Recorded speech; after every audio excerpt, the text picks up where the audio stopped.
Voilà, de retour pour la deuxième partie, toujours avec Adrien Bozzi, toujours sur nos élections et toutes ces péripéties et aussi essayer de comprendre ce qui se passe au niveau des enjeux. Alors moi, je vais te montrer une petite séquence pour aller dans le sens de Oui. tout ce qu'on a vu. C'est Benoît Hamon qui était il n'y a pas longtemps à France 2 et qui était avec Laurent Wauquiez. Mhm. Alors, Laurent Wauquiez, lui, c'est pareil, c'est cette droite qu'on appelle sarkozyste. Les faux durs, tu vois. Les faux durs, voilà. Les faux durs. Les faux durs, ça leur correspond Franchement, bien. quoi. Voilà. C'est le mec qui gonfle les muscles, mais personne n'y croit, quoi, tu vois. Bon, bah voilà, c'est ça. Et contre Hamon, donc Hamon, sur la question de l'islam et de l'immigration. Et donc, il y a eu un petit clash, t'imagines bien, entre les deux. Ouais, ça a dû être violent, dis donc. Hein. Ouah. Ah, alors, j'entends pas, juste ici, ouais. Aujourd'hui, des groupes. Non, on n'a pas le son. C'est un Voilà, alors attendez 2 secondes. Ouais, juste, voilà. dans l'éducation, dans les hôpitaux, Ah, voilà. dans la rue. Moi, je Il faudrait serais mettre un peu plus fort, peut-être. à l'égard de ceux qui, d'une manière ou d'une autre, voudraient remettre en cause la liberté de conscience. C'est indiscutable. Dans l'éducation, dans les hôpitaux, dans la rue. Et moi, je serais intransigeant à l'égard de ceux qui, d'une manière ou d'une autre, voudraient remettre en cause la liberté. Ok. Bon, alors, pour le moment, on laisse tomber la séquence. On essaiera de la faire en troisième partie. En tout cas, cette séquence, voilà, le clash. Parce qu'on a un Benoît Hamon, si tu veux, sur la question. Alors, j'imagine que tu l'as vu aussi, on en avait parlé nous aussi ici. C'était ce petit reportage de France 2 sur un café à Sevran. Oui.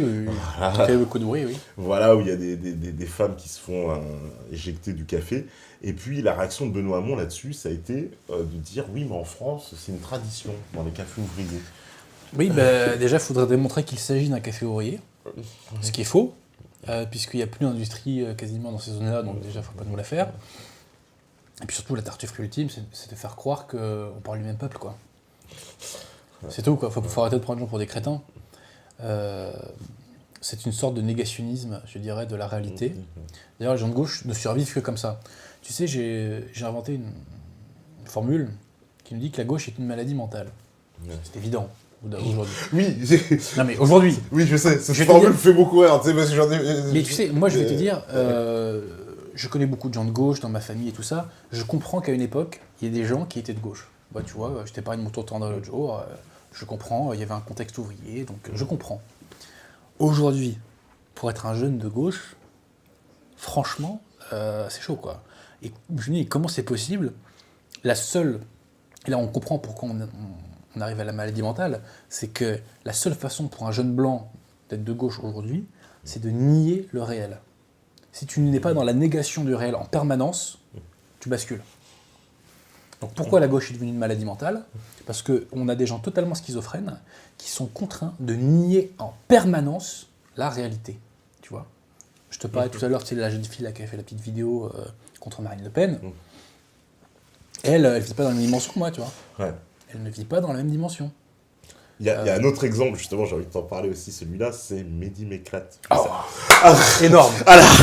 Parce que, Énorme. Alors voilà, parce qu'on est dans le déni de gauche, et je trouve, et alors là, le personnage, pour le coup, il symbolise tout ce que tu viens de dire, mais les réactions pour le soutenir, tu te rends compte, parce que, alors que ceux qui connaissent pas l'affaire, je vais rappeler, Mehdi Méclate, c'est un journaliste du Bondi Blog à la base, qui organise au passage, financé par le Ouais, Society, et voilà, au passage. Donc, ce journaliste, égérie de la gauche bobo, hein, c'est ça, carrément, ouais. voilà, adulé. C'est le maghrébin gentil, tu vois. Voilà, Vous voyez que ça marche, l'intégration. Bah, On en a trouvé un. Voilà, donc t'as toute la bobocratie Exactement, qui nous l'a mis, il a fait la couverture des Inrocks avec Christiane Taubira, une interview, donc voilà, quoi. Vraiment tout ce qu'il y a de plus, Pascal Clark à France Inter, enfin il est Et vraiment en plus, il a un pote adulé. noir, tu vois. Et il a un pote noir, Badrou. Et ce qui a à mourir de rire, c'est que on nous vend ça, alors que, en ce moment, la tension monte énormément entre les Noirs et les Maghrébins en banlieue, tu vois. Alors qu'avant, c'était un petit peu banlieue United, quoi. Oui, tu vois, oui, hein. oui. Et en tout cas, c'était le discours officiel. Là, depuis quelques temps, depuis à peu près un an, tu vois, le clash est assumé entre les Maghrébins et les Subsahariens. Il est assumé. Donc c'est quand même rigolo qu'on nous vende, tu vois, les deux potes voilà, qui symbolisent la banlieue, alors qu'en réalité, c'est l'inverse. Ah bah il y a Ils pas longtemps, j'ai s'entre-déchirent. débooké une vidéo de Ria Boutelja, Maboula Soumaro. Elles ont parlé de ce problème-là. Ça existe, hein, c'est-à-dire Bien que sûr. eux, ils se le cachent même pas de leur côté. Oui, entre noirs et arabes, c'est pas l'amour fou, etc. Donc Ouais. tout le monde en a parfaitement conscience. Ce que moi, je vais te dire un truc, moi je l'ai découvert tardivement. Ça. Parce que moi, par exemple, quand j'étais en cours ou dans mon collège, il y avait quand même une solidarité, tu vois. Ouais. Ou tu vois, c'est un petit peu comme les gaullistes et les communistes pendant la guerre, quoi. C'est-à-dire que quand il y a un tierce ennemi, on se met contre eux. Par contre, quand il est plus là, Quand il est plus là, les se choses rigole reviennent. comme Voilà, nous, c'est un peu ça. Et donc, il éclate soutenu par. Parce que là, on l'a vu soutenu par tout le monde. On a vu Pascal Clark, quand même, qui a fait des sorties incroyables. En nous expliquant, c'est pas de sa faute, il a un côté c'est sa dualité, c'est un chanteur. Enfin, il a un côté sombre, je crois. Un côté sombre, une part de sombre de lui, voilà. Mais on sait très bien que parce que tu sais que dans la tête de quelqu'un qui est structuré par le vu à la télé, de quelqu'un qui est structuré par l'idéologie dominante, le racisme ne peut venir que des blancs.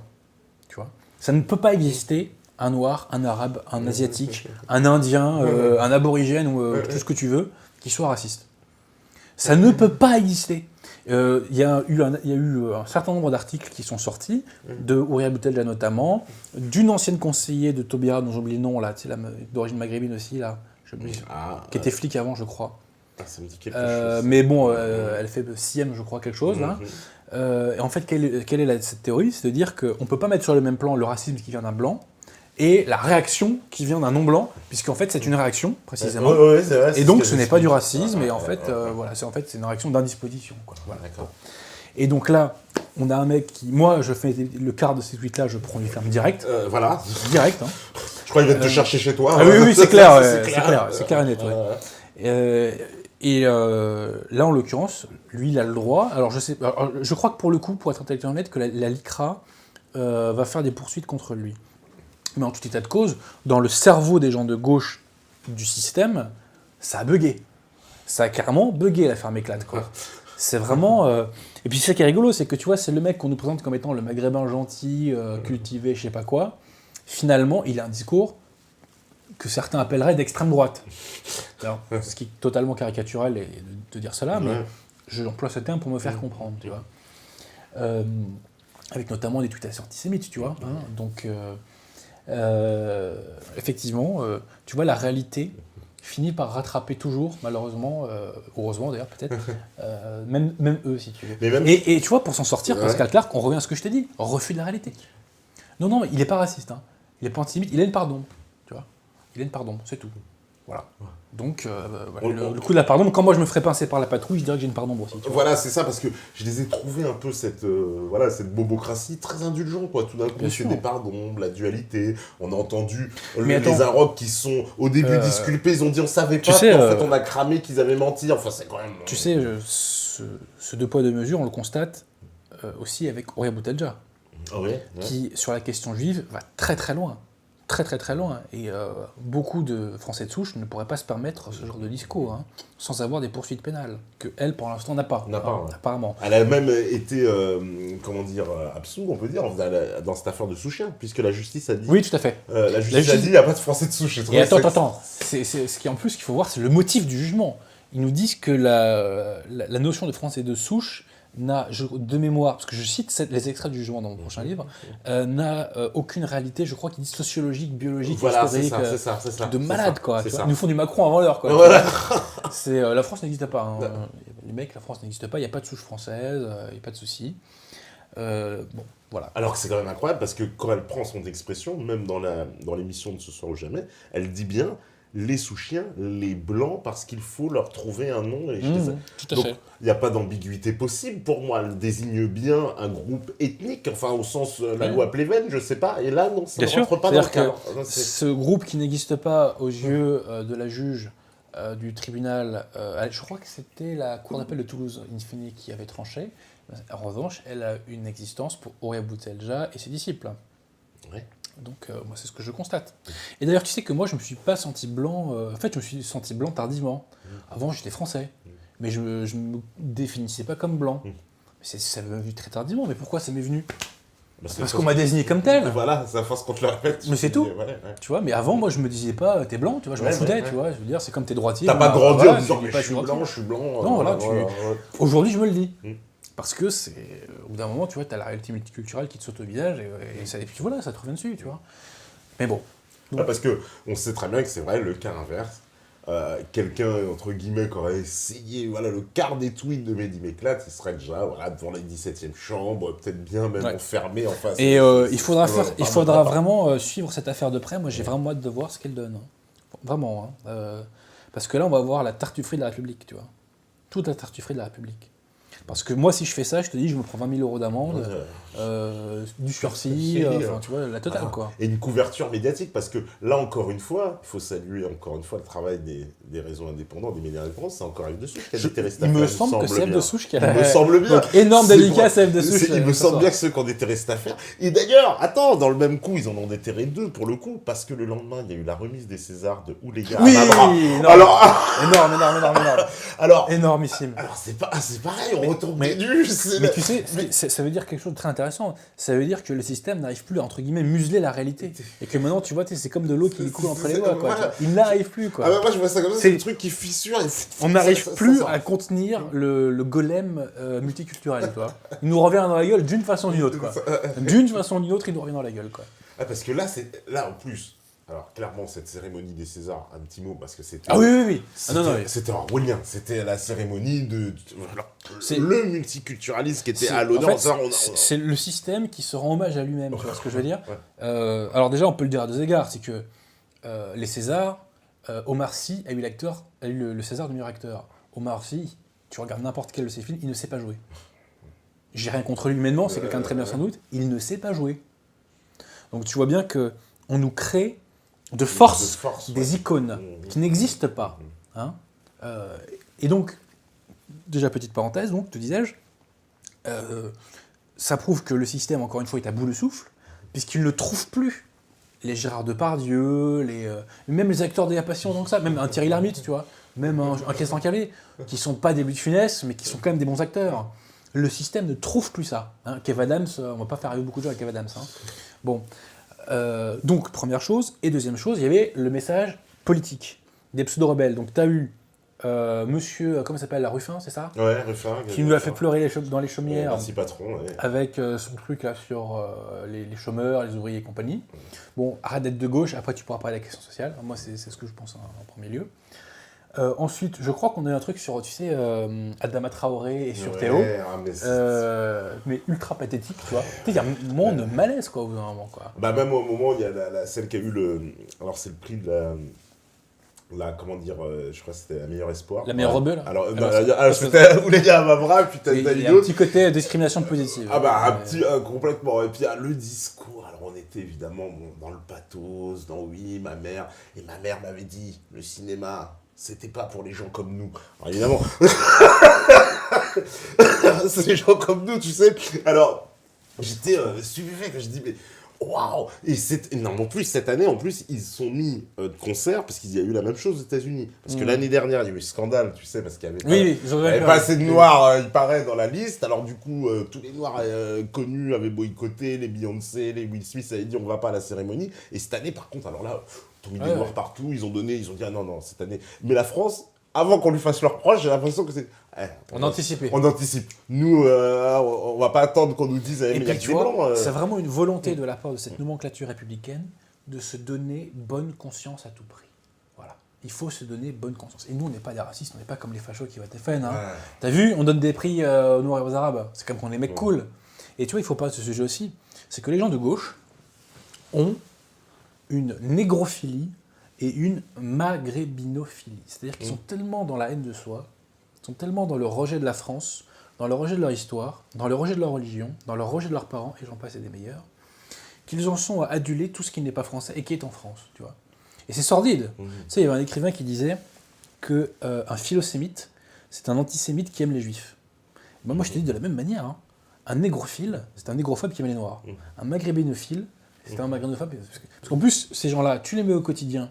T'aimes les maghrébins, bah écoute, moi je vais te mettre 1 heure au marché de Saint-Denis, à côté de la cathédrale, tu vois. On va voir combien de temps tu tiens, tu vois.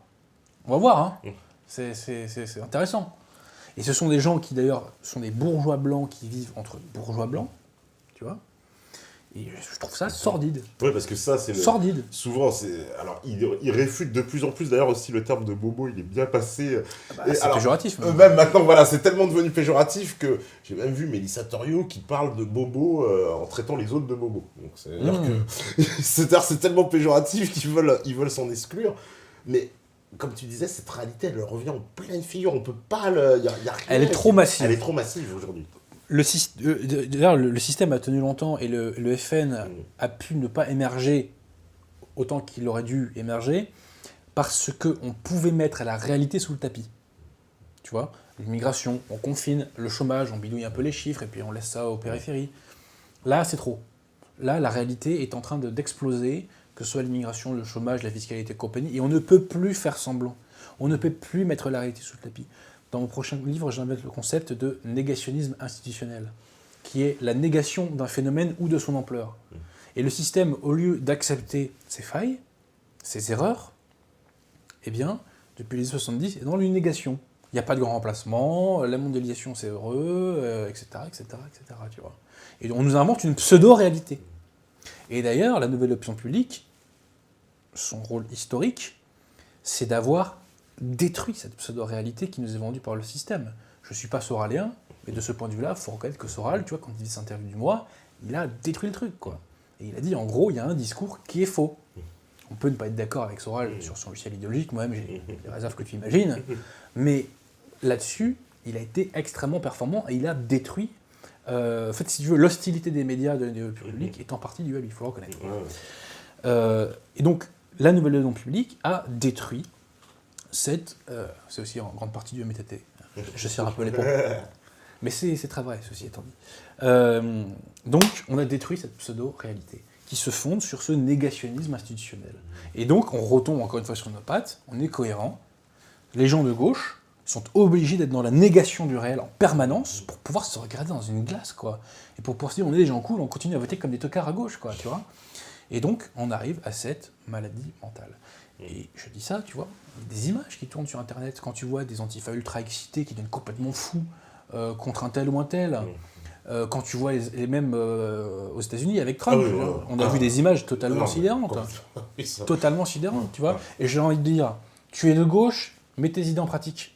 Commence par aller vivre en banlieue.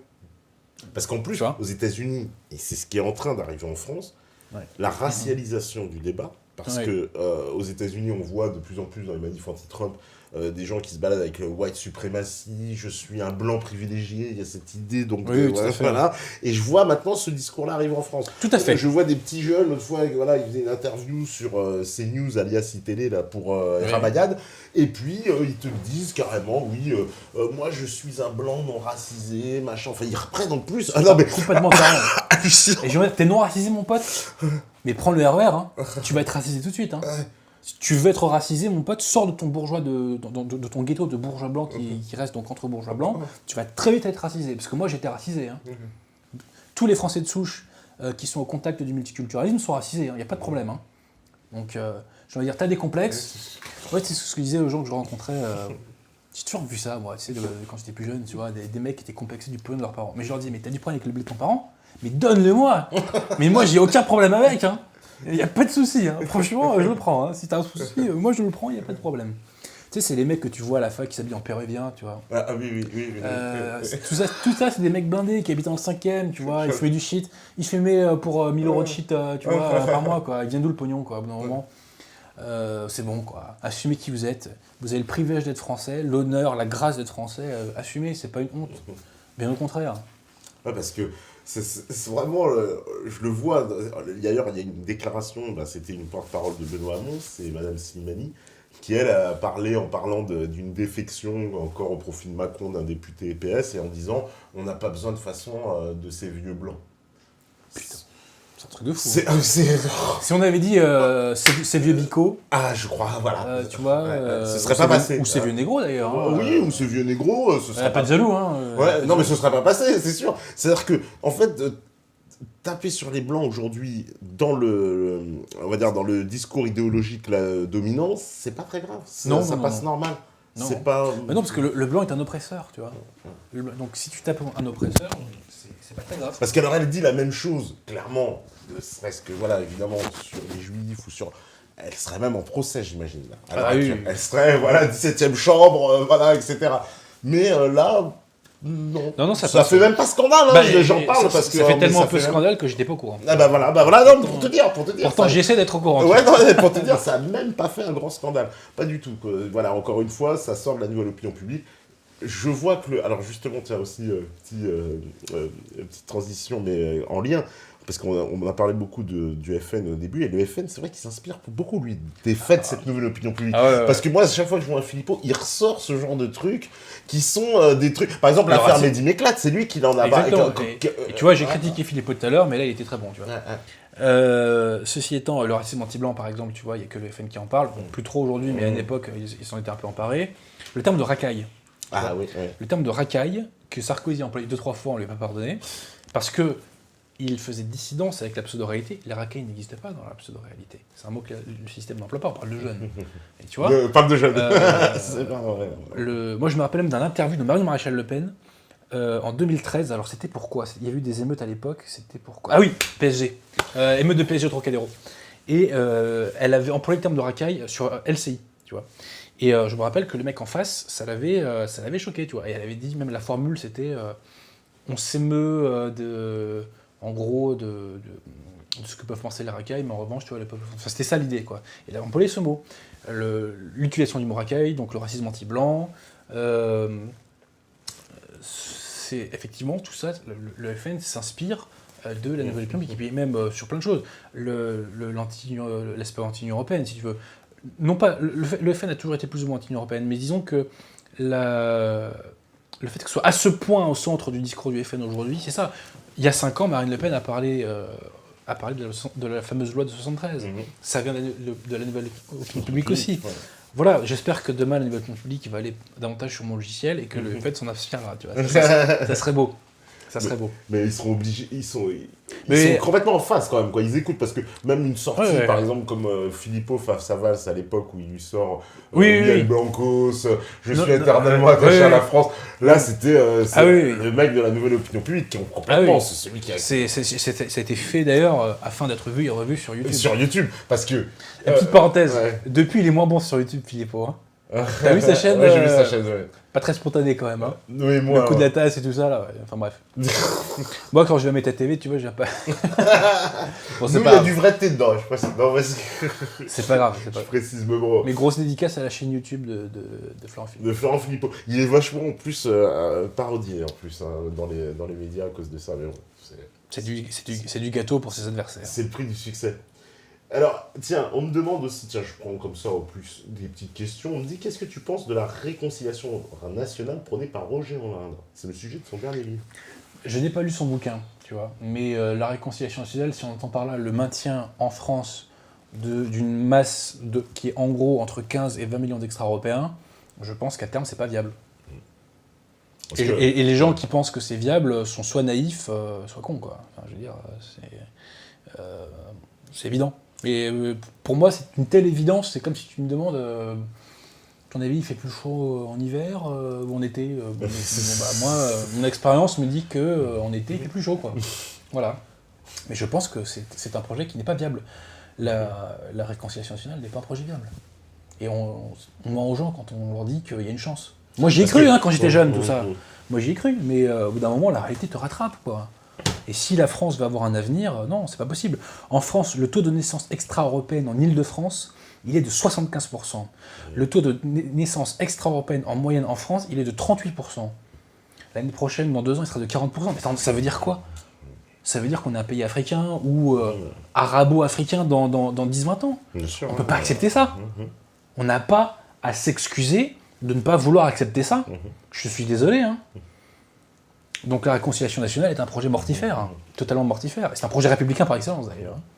Et moi je suis pour la France catholique. Parce que réconciliation nationale, bon sur les bases d'un Roger Hollande, on imagine que ça prend quand même une base nationale, patriote. Voilà. Ouais mais même ça suffit pas. Ouais, ça suffit faut arrêter de se mentir quoi. Sans remigration, c'est fini. C'est fini. C'est que pour moi, ça veut pas dire que 100% tu vois, des extra-européens vont dégager. Mais tout simplement, Il y en a beaucoup trop aujourd'hui. Il y a beaucoup trop d'extraterrestres. Tu sais, c'est la fameuse phrase qu'on avait posée à Hollande en 2012. Est-ce que vous trouvez qu'il y a trop d'immigrants en France? Et tu vois, il avait tortillé. Et Besançon avait repris. Ah, c'est scandaleux. Il dit qu'il y a trop d'immigrants en France. Oui, il n'y en a pas trop. Il y en a beaucoup trop. C'est comme ça. Et au bout d'un moment, quand tu as des zones entières où il n'y a plus de Français de souche, c'est pas acceptable. Pourquoi un pays devrait accepter ça? Alors, je vais te dire un truc. Nous, on doit l'accepter, entre guillemets, hein, pour une raison, c'est que c'est un châtiment du bon Dieu. Je le dis très sérieusement. Pour moi, c'est un châtiment du bon Dieu, tu vois. De même que Constantinople, tu vois, a été rasé parce qu'ils ont déconné avec le Saint-Esprit. Et pour des querelles théologiques, je ne vais pas rentrer là-dedans. De même que, tu vois, le royaume de Judée aussi, à l'époque, avait été détruit par Titus. Aujourd'hui, nous, eh bien, c'est un châtiment qu'on subit. On subit, voilà. On a répandu ces idées de merde, des lumières, de la libre pensée partout. La déchristianisation, ça vient de chez nous aussi. Hein. C'est un châtiment. On est châtié et on l'a mérité. Voilà. Parce qu'au bout d'un moment, quand tu joues au con, bah, t'es puni. Hein. C'est comme ça, c'est la vie. Mais donc, ceci étant posé, c'est un châtiment qui n'a pas vocation à durer. Et s'il dure trop, il tuera la France. Parce qu'au bout d'un moment, il n'y aura plus assez de Français. Tout simplement. Et on n'a pas à s'excuser de le dire. Quel crime je commets en disant ça? Si je te parle tout à l'heure des choses qu'on ne peut pas dire alors qu'elles sont légales. Moi, je pose une question. Quel crime je commets d'un point de vue moral en disant cela? Je veux la survie de mon pays. Je veux la survie de ma culture, de ma civilisation. Je veux pouvoir transmettre ce qu'on m'a transmis. Quel crime je commets? Mais là, on est en face de gens donc, qui nous disent cette civilisation, cette culture-là, soit n'existe pas, oui, exactement. Ou elle est inventée, quoi, en fait. Bien sûr, oui. Mais moi, je leur dis, allez se faire foutre. Voilà. Je m'excuse pour mon langage. Hein, mais... Non, mais ça, quand on me dit ça à moi, mais on me crache à la gueule. Je suis désolé. Donc, au bout d'un moment, tu vois, boum, ça part, quoi. Tu vois, quand on te tease trop, bon, bah voilà, on te tire la barbichette, bah, boum, au bout d'un moment, ça part, quoi. Et tu l'as cherché. Et c'est un réflexe. Tu vois. C'est pas forcément. Voilà. Mais. Voilà. La France meurt de cette idéologie républicaine. Qu'elle soit déclinée d'une façon macronienne, valsienne, un peu plus politiquement correcte, un peu moins, un peu plus réconciliation nationale. On meurt de ça. Maintenant, il faut arrêter. Et on revient aux fondamentaux. Fondamentaux, enracinement, catholicisme. Voilà. C'est tout. Et encore une fois, on n'a pas à s'en excuser, quoi. La République fait tout depuis 200 ans pour nous interdire d'être nous-mêmes. Le cœur du problème identitaire français, c'est la République. Tu sais, moi, je suis rugbyman, je regarde très souvent le tour Destination, et quand je vois comment chantent leur hymne national les Gallois, les Irlandais, les Écossais, et même les roast beef, ça n'a rien à voir avec le public du Stade de France qui chante la Marseillaise. Hein. On passe pour des tocards à côté. Hein. Franchement. Parce qu'on a une petite gêne. Tu vois, affirmer sa francitude, voilà, quoi. On est fiers d'être français, mais en même temps, voilà, quoi. On a une petite gêne. Alors que tu vois, nos camarades anglo-saxons, ils n'ont pas de problème. Et franchement, hein, tu compares Flowers of Scotland avec la Marseillaise dans un stade, il n'y a pas photo. Hein. Flowers of Scotland lui fout la honte à la Marseillaise. Hein. Alors moi, je suis pour qu'on change d'hymne. Mais ça, c'est un autre débat. Mais je suis pour qu'on mette au 31 du mois d'août. Bref. Donc, voilà, la République nous interdit d'être nous-mêmes. Eh bien, moi, je revendique le droit d'être français, avec tout ce que ça implique civilisationnellement, culturellement, spirituellement, hein, je m'excuse. La France est née d'une insurrection contre le mensonge. Quand Clovis se fait baptiser catholique, il est en dissidence avec tous les royaumes barbares aux alentours qui sont ariens, donc qui sont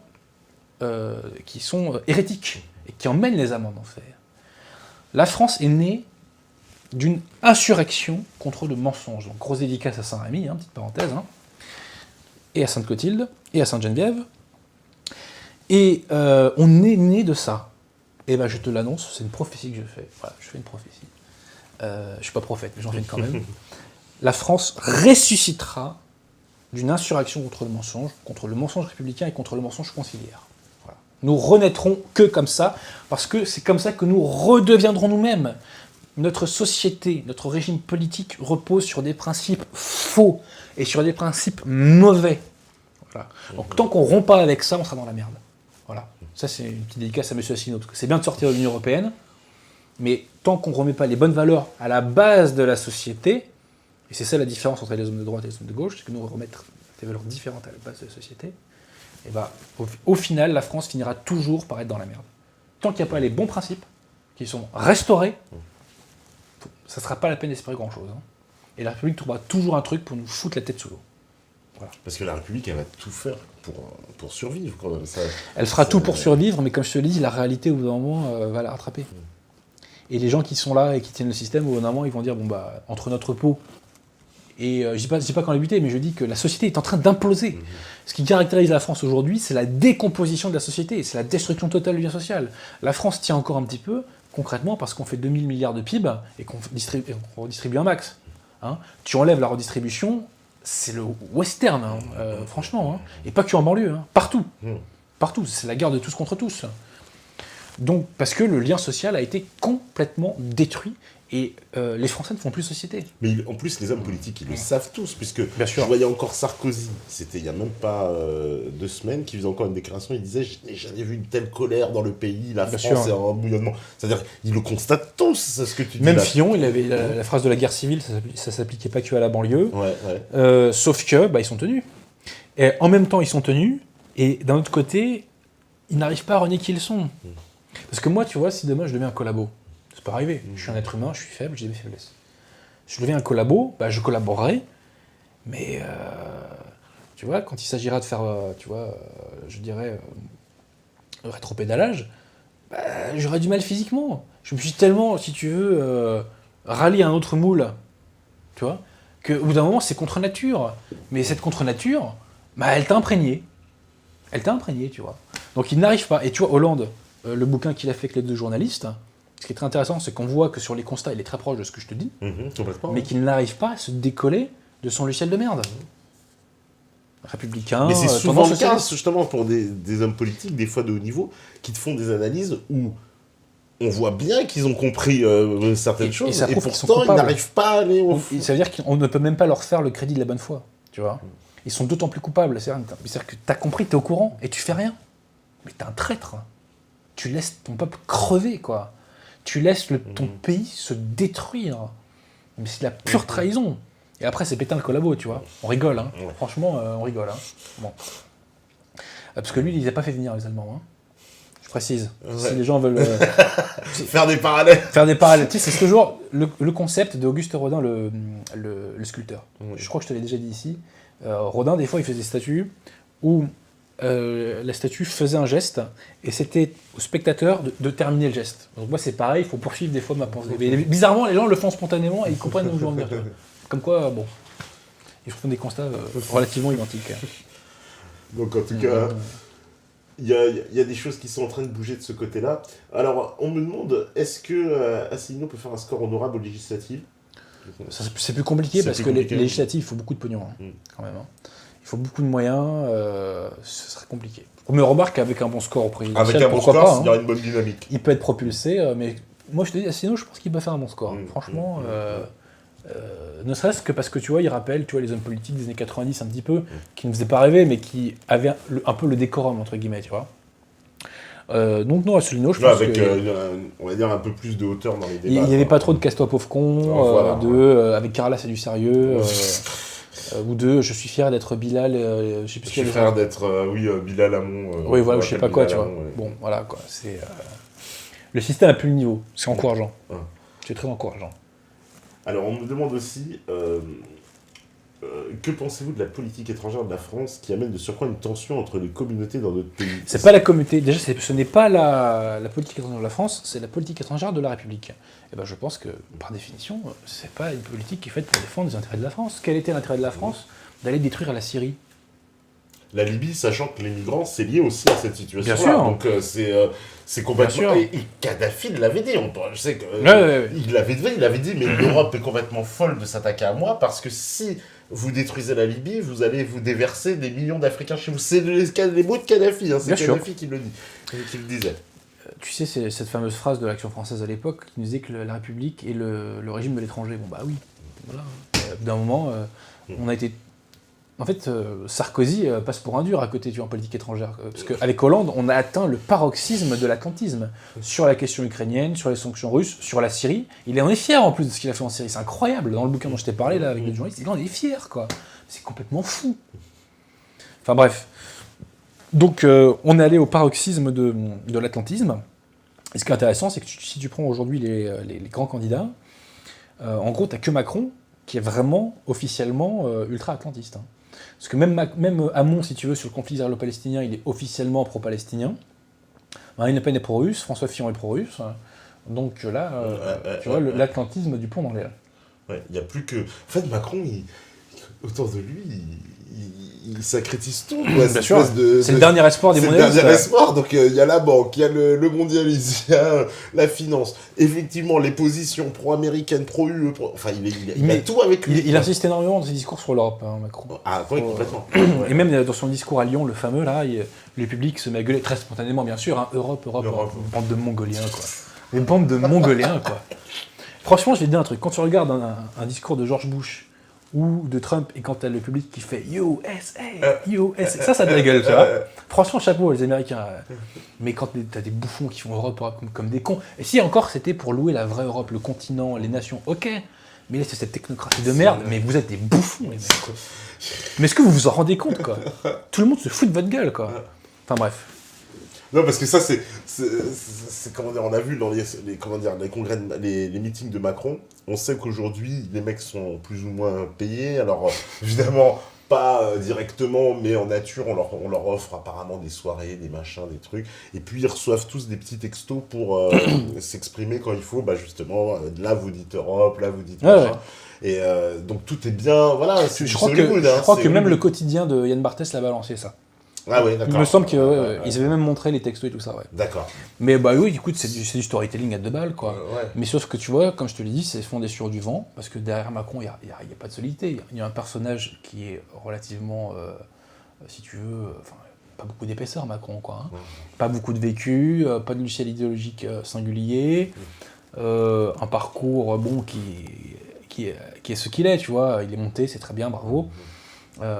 Mais pas beaucoup de légitimité. Comment tu veux fonder des choses solides là-dessus? Parce qu'il n'a pas d'assises, clairement. Non, il n'a pas d'assises. Parce qu'il n'a pas d'électeurs, il ne s'est jamais fait élire dans une élection, donc il n'a jamais été confronté clairement au scrutin du public. Enfin, Macron, il est arrivé... Et puis tu sais, je vais te dire un truc, la France est un pays de vieux. Moi, j'imagine pas tous les plus de 50 ans voter pour un mec qui a 10 ans de moins. Je peux me tromper, hein, mais je pense que ça va... Franchement, Macron, vraiment, hein, moi je n'y crois pas une seule seconde à ce qu'il soit au deuxième tour. Je pense qu'on aura plutôt un deuxième tour, Fillon. Après, on sait jamais. Je suis pas prophète. Ouais. Hein. Mais est-ce que aussi, tu vois comme dans ce qui se passe là, alors, les soupçons de complot, alors pour une fois, c'est ça qui est bien, parce que c'est pas nous les complotistes. Ah oui, c'est ça. C'est eux qui arrêtent pas de dire des complots, le complot russe sur la campagne, le complot russe et compagnie. Mais moi, ce que j'observe, c'est que on s'acharne sur Fillon, on le fait dégager, on s'acharne sur Marine Le Pen, puis pareil... Bon, il y a un côté un peu on traîne dans la boue, parce que les affaires pour lesquelles elles sont poursuivies, c'est un peu léger, totalement dérisoire. Quand on connaît toutes les casseroles de la République... Voilà, c'est ça. C'est un truc de fou. Elle est poursuivie pour le tweet de Daesh. Alors là, ça a tombé par terre, quoi. Donc là, l'espèce de... C'est du foutage de gueule. Son assistante, qu'on nous dit, oui, mais c'est son assistante, mais on ne sait pas si elle a travaillé assez pour le Parlement, mais en même temps... Je me dis, si elle a une assistante, même, tu sais, je souligne l'honnêteté de Mélenchon qui a pris sa défense là-dessus. Hein. Parce que quand on lui a posé la question, il a dit, mais moi, mon assistant, il travaille, je sais plus où, là, il a cité le bled en France. Et même, la journaliste lui dit, ah bon, mais alors, vous êtes comme Marine Le Pen? Et après, il a très bien répondu, il a dit, mais attendez, l'Europe, la France, c'est où? C'est en Europe, non? Faut arrêter les conneries, quoi. Bon, donc, il travaille pour moi, il travaille pas. Mais par contre, personne n'est venu lui chercher des noises pour les propos, et je crois pas que l'Union européenne va dire lui chercher des noises. Mais c'est pour dire que c'est un peu léger tout ça, quoi, ce qu'on retrouve contre quoi. Et j'ai l'impression qu'on est juste là pour dégager la route pour Macron, quoi. C'est vraiment que ça. Les gens, globalement, ne sont pas dupes. Alors, Fillon a pris du plomb dans l'aile un petit peu. Hein. Ouais. Parce qu'elle est un peu moins moralement voilà. plus mais ceci étant, il est encore en lice pour le second tour. Hein. Bah parce que j'ai l'impression qu'au départ... On l'a vu à Trocadéro, d'ailleurs. C'est ça lui a fait perdre, mais est-ce que l'acharnement, justement, médiatique, ça lui a pas fait... Ça lui donne une aura. Au bout d'un moment, voilà... Ça peut lui donner une aura, oui, tout à fait. Parce que j'ai vu des électeurs de Fillon qui étaient fâchés contre les médias. Hein. Quand ils sont venus, ils se faisaient... les médias se sont fait insulter, littéralement. Mais qui n'insulte pas les médias? Qui n'insulte plus les médias, ouais. Tu sais, je me rappellerai toujours... C'était la blondasse, là... je me permets d'employer ce terme parce que je pense qu'elle se résume plus ou moins à cela. Hein. Sinon, je ne me serais pas permis. Qui est Ruquier, là. Valérie Burgaf.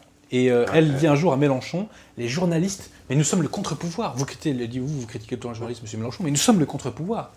Non, tu es le relais de l'idéologie dominante. Donc tu es le relais du pouvoir. Enfin, comme que tu en aies conscience de 3 minutes quand même, cher ami. Hein. Tu es le relais du pouvoir. Et les journalistes sont mal aimés aujourd'hui. Pourquoi ? Parce que le pouvoir est mal aimé. Le pouvoir est mal aimé parce qu'il détruit la France. Et donc, comme les journalistes relaient ce qui nous détruit, ils sont mal aimés. C'est mécanique. Mais si demain les journalistes, si tu veux, font un bon boulot, ils seront aimés. Ils seront aimés à nouveau. Ouais. Point barre. Tout simple, ouais. C'est tout. Parce que là, pour le moment, c'est vrai qu'il y a une défiance. Alors, ils n'arrêtent pas de parler de ça. Ils disent, oui, l'élection française va jouer un peu comme l'élection américaine, avec des élites entre guillemets, qui représentent un système, et des gens qui disent, maintenant, on veut faire exploser ce système, on veut sanctionner ces élites. C'est en partie vrai. Hein. C'est en partie vrai. Les Français, quand même, se rendent compte de plus en plus qu'ils sont trahis, et au bout d'un moment, on a envie de, comme je te dis, hein, de le réflexe, comme le dit ce cher Nolan, là, de foutre une claque au système. Ouais. Parce que pourquoi on devrait accepter en permanence de se faire humilier ? Pourquoi on devrait accepter en permanence d'être insulté, tu vois, de voir notre pays détruit ? Au bout d'un moment, il faut qu'il y ait un retour. Hein. Et est-ce que tu ne penses pas que... Alors justement, ça c'est des choses qu'on va voir, mais moi j'ai l'impression que cette nouvelle opinion publique, justement, ça passe de moins en moins tout ce qu'on essaye... En fait, les serpents là qu'on essaie de nous faire avaler de temps en temps sur tout un tas de sujets, bah ça... Mais justement, parce que... On les avale plus comme avant, je trouve. Ça passe plus comme avant. C'est clair et net, parce qu'on a tellement détruit cette pseudo-réalité qu'on sait que les mecs sont de parti pris, on sait qu'ils sont de mauvaise foi, on sait que certes, vous balancez ça, mais par contre, ça, vous le balancez pas, tu vois. Voilà, donc c'est... Parce que même, j'ai vu, c'était un débat, il y avait le mec du Figaro. Alors d'ailleurs, il se gêne, c'est avec Caroline Fourest sur BFM, il se gêne pas, bon, il parle mal d'Asselineau, c'est vraiment, voilà, comme d'habitude, etc. Ouais. Et à la fin, il y en a quand même un, le mec du Figaro, qui dit, mais vous savez, vous ferez mieux de vous méfier, parce que c'est ça que les gens reprochent, justement. Vous êtes tous en train de cracher, entre guillemets, votre venin, tout ce petit monde, tout le monde est d'accord, et ça, les gens Ce passage était vraiment symbolique de ce qui se passe dans la caste. Parce qu'en plus, officiellement, ils pensent pas la même chose, hein, les mecs. Hein, oui, c'est ça. Ouais, mais tu vois, par contre, effectivement, quand quelque chose sort de leur sérail, sort des circuits, vient d'un circuit autre, d'un canal autre, là, il n'a même pas le droit d'exister. Ces mecs-là reprochent à Asselineau d'exister, quand même, tu vois, politiquement. C'est incroyable. Ouais, c'est ça. C'était genre, il existe, c'est déjà pas bien, et on s'en prend lui... j'ai trouvé, mais c'était lamentable, quoi, sans Caroline Fourest en même temps. C'est méprisant. Mais c'était méprisant, mais y compris le journaliste de BFM. Hein. Je dis ça parce que lui, normalement, il devrait avoir une neutralité un peu, quand même. Officiellement. Là, il lit, en fait, la liste des candidats, et puis à la fin, il cite Asselineau, et puis... Genre, il y a un problème, quoi. Oui, parce qu'il a eu ses parrainages. Mais tu vois, ça serait intéressant que... Asselineau fasse un bon score, ne serait-ce pour que ces mecs-là la ferment. Ouais, la ferment. Ouais. Tu vois, un bon gros score de Marine Le Pen... franchement, Marine Le Pen, moi je la vois pas loin de 35%. Je peux me tromper, peut-être que je suis complètement dingue, mais je pense qu'elle peut taper entre 30 et 35% au premier tour, et elle peut gagner le deuxième. Hein. Je pense qu'elle a ses chances. Ça sera dur. Hein. Ça sera dur, mais c'est plus comme en 2002, où ils sont certains de gagner. Parce que même là, tous les éditos, je les vois tous passer. Alors ils disent tous, oui, c'est vrai, celui qui tombe, s'il tombe contre elle, il a des chances. Mais rien n'est joué. En toute franchise... Tout le monde dit rien n'est joué quand même, ouais. À mon avis, il y aura... Je la vois pas en dessous de 30% au premier tour. Et au deuxième, elle peut taper... Alors, on va dire hypothèse raisonnable, où on sait pas trop un kiff, tu vois. Hypothèse raisonnable, elle peut arriver à 40%. Mais ceci étant posé, moi je pense qu'après, on sait pas ce qui va se passer... dans le reste de la campagne. Et dans l'entre-deux tours... Pour moi, la victoire de Marine Le Pen est un scénario crédible. C'est crédible. Parce qu'en plus, Marine Le Pen n'arrête pas de monter en force. Tu sais, il y avait notamment l'affaire du refus du vol au Liban, je pense que ça a beaucoup marqué complètement, les gens. Oui. Et pendant ce temps, on voit un Macron qui se pète la gueule, on voit un Fillon qui essaie de survoler, de surnager un petit peu, on voit un Mon qui n'existe pas. Franchement, Marine Le Pen apparaît de plus en plus comme la seule candidate qui a une stature. Et ça, au bout d'un moment, ça me frappait les Français, tu vois. Donc moi, je pense que la victoire de Marine Le Pen est une hypothèse parfaitement crédible. Ouais, parfait.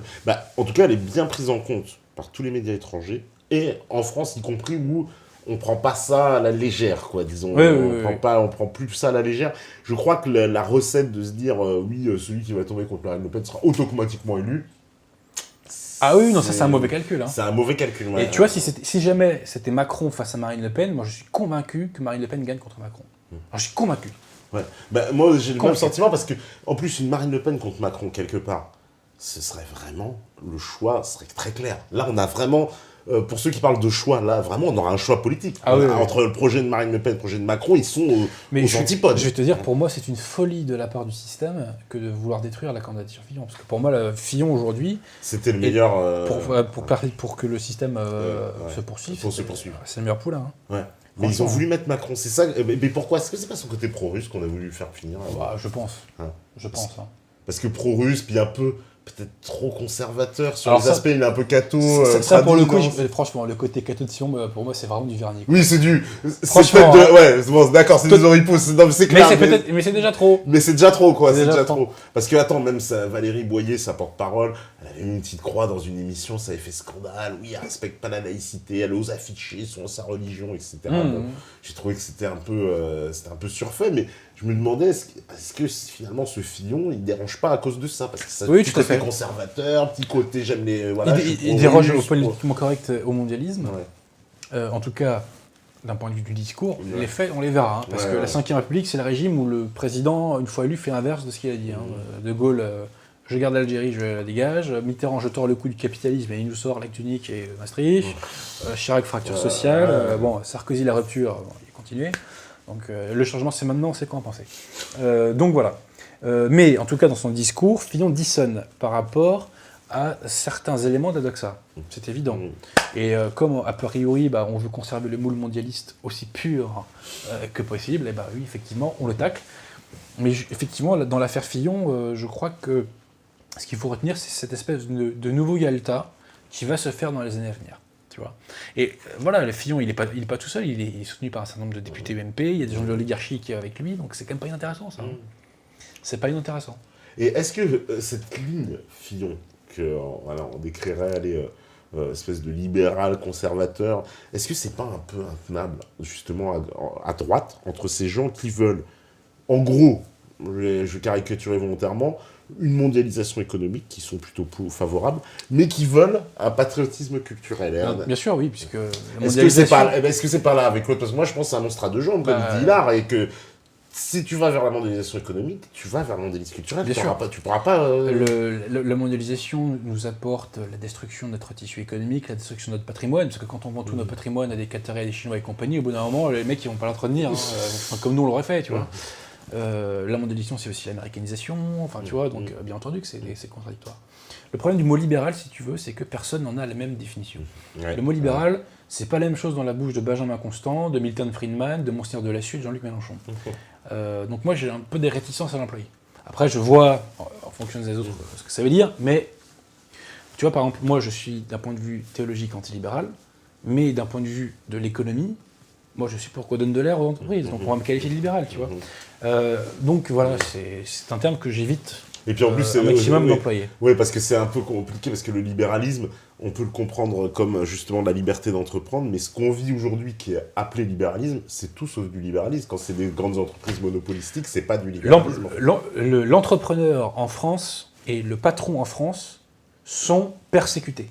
C'est clair. Moi, je suis avocat en droit du travail, je suis technicien au quotidien du droit du travail, je dis, l'employeur et l'entrepreneur sont persécutés. C'est clair. Juridiquement, fiscalement, ils sont persécutés. D'accord. Fillon, il parle un peu à ces gens-là d'ailleurs, parce qu'il dit que mais ça leur parle pas assez. Sincèrement, encore, moi j'aurais beaucoup de choses à dire sur ces sujets-là. Ouais. Beaucoup de choses à dire, parce que c'est capital. Puisqu'il faut aussi qu'on soit un peuple d'individus indépendants. Donc il faut un minimum de salariés et il faut un maximum de personnes qui vivent de leur société. Tu vois, c'est extrêmement important. Ce qu'on ne t'apprend pas à l'école. À l'école et à l'université, on te forme pour trouver un job. Moi, je ne veux pas qu'on trouve des jobs. Moi, je veux qu'on crée nos entreprises, qu'on crée nos sociétés. Tu vois. Bon. Et donc, il y a énormément de choses à dire à ce sujet. Les grands sujets ne sont pas traités dans ces élections. L'immigration, on n'en parle pas. L'identité, on n'en parle pas. La décrétisation, on n'en parle pas. L'avortement, on n'en parle pas.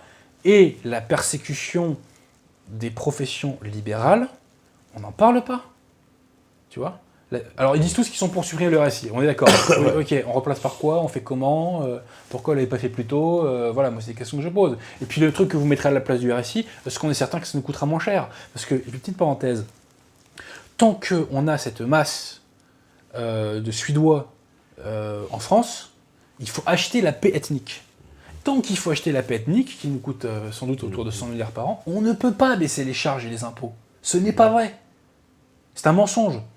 Donc en France, si tu parles de fiscalité sans parler d'immigration, t'es un mythomane. Parce que tu peux pas baisser l'un sans l'autre. Et alors, tous ceux qui te disent l'immigration, ça rapporte de l'argent. Bah j'ai dit comment? Non mais moi je pose la question, comment? Tu vois? Officiellement, c'est même pas 10% je crois de l'immigration qui est l'immigration de travail. Donc ça veut dire que les 90% restants ne travaillent pas. Donc ça veut dire qu'ils sont à la charge de la société française. Point. C'est tout. Attends, j'ai même lu un article qui est sorti il y a pas longtemps, il m'a dit que les migrants étaient plus diplômés que les Français. Oui, oui, bien sûr. Ils étaient plus intelligents aussi, sans doute. Sans doute, on va faire la pause, justement. Si la hygiène est prête, c'est normal, c'est bon. Et ben on fait la pause et on revient après sur Metapoids TV.